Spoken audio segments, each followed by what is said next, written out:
విక్రమ్, చట్టాన్ని ఇది అతిక్రమించి కళ్ళబుల్లి కబుర్లు చెప్పడానికి ఇది సమస్య కాదు.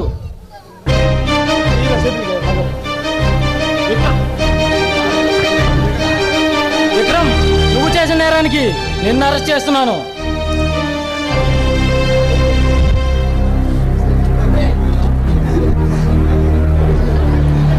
నా శైలును నేను చంపలేదు. విజయ్, నా ఆఖరి కోరిక ఒకటి ఉంది. ఒక ప్రాణ స్నేహితుడిలా కాకపోయినా ఒక శిక్ష పడే ఖైదీలాగా అడుగుతున్నా. నా ఆఖరి కోరిక తీరుస్తావా విజయ్? సరే, ఏంటో చెప్పది. విజయ్, ఒక్కసారి నా కల్లారా నా శైలుని చూసి తన అంత్యక్రియలు నా చేతులతో జరిపియాలని ఉంది విజయ్. సరే విక్రమ్, ఈ మాట ప్రకారమే చేస్తాను. ఇప్పటికే లేట్ అయింది, పద వెళ్దాం.